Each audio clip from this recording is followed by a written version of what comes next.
വിശുദ്ധ മത്തായിയുടെ സുവിശേഷം 8-ാം അധ്യായം 18 മുതൽ 22 വരെയുള്ള വേദഭാഗം.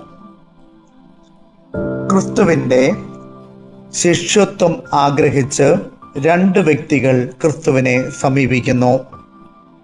ഒരു നിയമജ്ഞനും മറ്റൊരു വ്യക്തിയും. നിയമ പണ്ഡിതനെ തലചായ്ക്കാൻ ഇടമില്ലാത്ത മനുഷ്യപുത്രന്റെ നിസ്സഹായമായ ചിത്രം ബോധ്യപ്പെടുത്തി നിരുത്സാഹപ്പെടുത്തുന്നു. അപരൻ പിതാവിൻ്റെ ശവസംസ്കാര ശുശ്രൂഷകൾ നടത്തി അതിനുശേഷം അനുഗമിക്കാം എന്ന് പറയുന്നു. അവനെ ശിഷ്യത്വത്തിലേക്ക് കർത്താവ് ക്ഷണിക്കുന്നു. എന്തുകൊണ്ടായിരിക്കാം ഈ 2 വ്യക്തികളെ 2 തലത്തിൽ പരിഗണിക്കുന്നത്? ശാസ്ത്രി അധികാര ശ്രേണിയിൽ വിരാജിക്കുന്നവരാണ്. അത്തരത്തിലുള്ള ഒരു വ്യക്തി ത്യാഗാധിഷ്ഠിതമായ ശുശ്രൂഷ ഏറ്റെടുക്കുവാൻ വൈമുഖ്യം പ്രദർശിപ്പിക്കും. ആ വ്യക്തി നോക്കിയപ്പോൾ ധാരാളം പുരുഷാരം ക്രിസ്തുവിനെ അനുഗമിക്കുന്നു.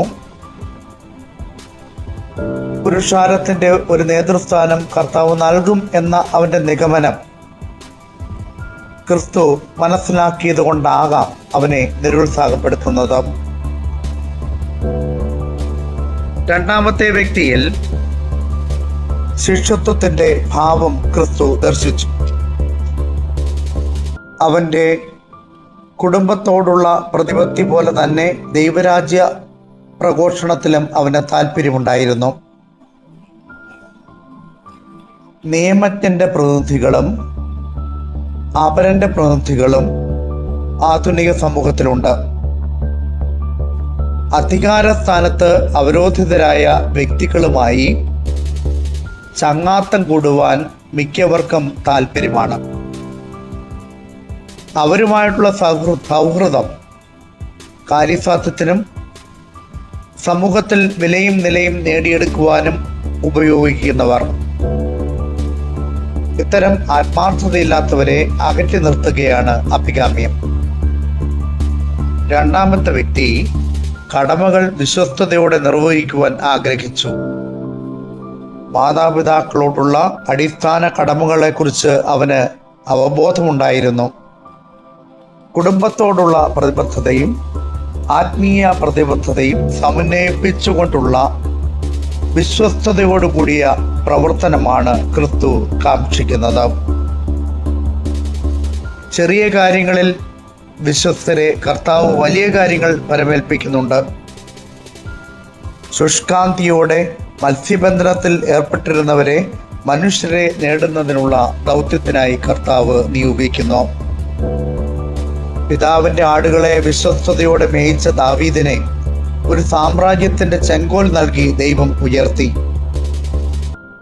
നിയോഗങ്ങൾക്ക് കാലതാമസമുണ്ടാകാം.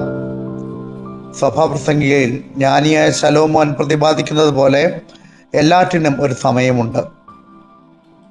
താഴ്ചകളിലൂടെയും ഉയർച്ചകളിലൂടെയും ഈജിപ്തിലെ പ്രധാനമന്ത്രി പദത്തിൽ എത്തിച്ചേർന്ന യൗസേപ്പിന്റെ ചിത്രം.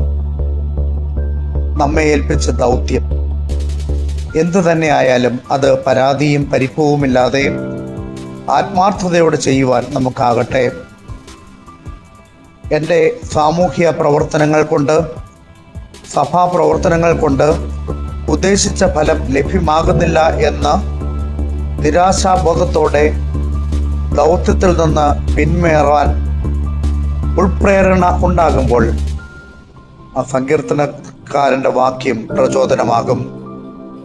എൻ്റെ അവകാശത്തിൻ്റെയും പാനപാത്രത്തിൻ്റെയും പങ്ക് യഹോവയാകുന്നു. നീ എനിക്കുള്ള ഓഹരിയെ പരിപാലിക്കുന്നു എന്ന അർത്ഥന നമ്മിൽ നിന്ന് ഉണ്ടാകണം.